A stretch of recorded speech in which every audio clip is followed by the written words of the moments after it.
This is part 4 of how I was resurrected from the dead. Now we are getting into the strange things. We are getting to enter into the spiritual warfare. And this is where the disclaimer come in at. We are entering into spiritual warfare. The beginning of February of 2005. I'm still on my Daniel fast for what I can eat of, from the Daniel fast, but I'm still craving waters. I'm still having the flu symptoms. I'm still spitting. I'm still walking around, carrying the spit cup. I still got the pain, the agony in my side. And it's February. And so here we go. Tony's still working because they got him, working overtime. So he's constantly working. And my mom, she's working, but she was coming to my house on her lunch break to check on us. So I look in the cabinet because Tony been attending to Ahmad the most when he, come home from work. So we running low on diapers. So I was like, I can call mom and ask her to pick up a pack of diapers, so I won't have to be worried about it. Pick up the phone. No doubt, Tom. Y'all know back then we were still using the landlines.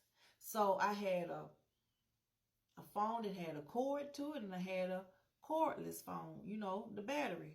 The phone with the battery, put it on the charger. So like maybe the phone tripping, maybe it's not charged up, or maybe Rashad done been playing with the phone because he used to play with the phone. Maybe he done something to it, it ain't working. So I go get the phone with the cord.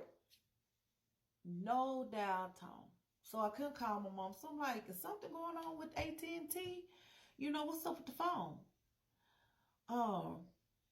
So my mom finally came for lunch, and I'm like, Mama, I said, something going on with y'all phone at your job? Because my mama's job right down the street, God had orchestrated where everything was. We was right down the street from each other, and she was down the street from her job, so she didn't have to go, drive 3 minutes just to get to me and the boys. So, and then 1 minute to her house. She a street over, and she at her house from her job. So she was like, no, I find phone's been working. She said, I wish something was wrong with the phone because they getting on our nerve because people keep calling, over crazy stuff, asking dumb questions. And so, she said, what you got going on with your phone? I said, Mama, I ain't got no dial tone. It ain't saying nothing. She was like, well, I can't leave y'all here like this. So let's go over to my house and stay until Tony get off of work. And he come and I just leave a note on the kitchen table saying, that you come up, that y'all at my house to come get y'all from over there. So she wrote the note. So we get in the car, we go on over to house. So while we over there, I'm calling AT&T. I'm setting up an appointment for them to come out the next day. So, good, straight. They got an appointment. They got somebody, they can come out the next day. So, the next day came. AT&T was there early in the morning. Now, these folks out here working, they working. I'm looking like, dang, what's really going on with the phone line? Because it's lunchtime now and they still work. They've been out there since 8 o'clock that morning. It's 12. And they ain't came back and said it. So now they when they first got there at 8, it was 1 truck. Now it's like 2 trucks out there. So I'm like, what's really going on? So, 2 o'clock came, these folks still out there working from the front yard to the backyard to the side. They all around. They in and out the house, I'm like, what's up? So finally, it's like 3:30, 4 o'clock.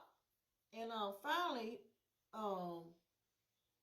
one of the guys said, Miss Turner, we can't figure it out. We done ran tests on everything. And it's working on ours, as we testing it, but we can't understand why it's not working on the inside. So what we gonna do, we gonna come back tomorrow and see, check change out some wires and stuff. Get you some new wires or whatever. I was like, okay. So I ain't got no phone. So now when Tony leave going to work for the night shift, I'm going over to mama's house, that night because I ain't got no phone because I'm still sick. I'm still feeling bad. I'm still spitting up. Still got the pain, the agony in my side. Still got the flu symptoms, the coldness, the shiver, the hotness, sweating. The tightness in your chest and all that, the coughing up the mucus along with the saliva. I'm still doing all of that, but I'm enduring it. I'm enduring it. So I go to mama's house, stay the night. And so the next day, mama dropped us off because AT&T, coming back over there. And they was there back at 8 o'clock that morning. And they come in the house, they doing what they need to do on the inside, they doing what they need to do on the outside, with putting new wires and everything else. And so finally about noon, they said, Miss Turner, you good to go. Your phone is working on the inside and out. So I'm like, okay, good deal, good job, superstar. Y'all get a gold star on your hard hat. Superstar, because you're a superstar, you done your job. And you done good. So I called mama and said, Mama, the phone's working. So I heard this after I got off the phone with her.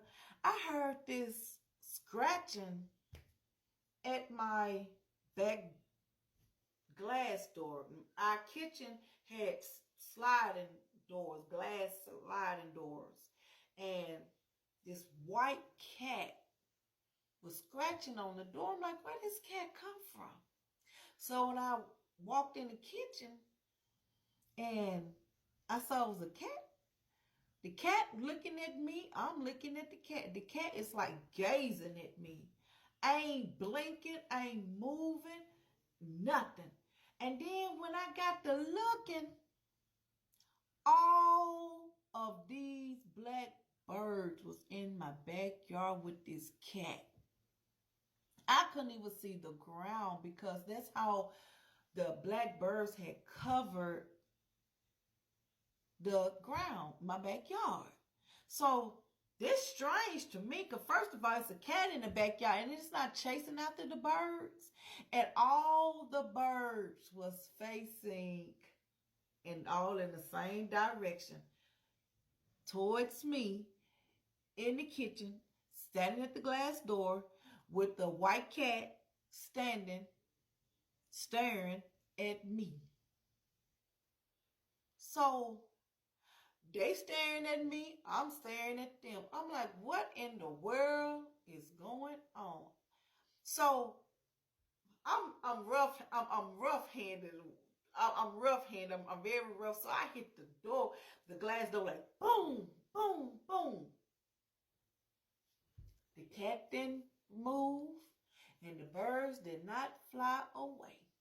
So now I'm kicking the door. Boom, boom, boom.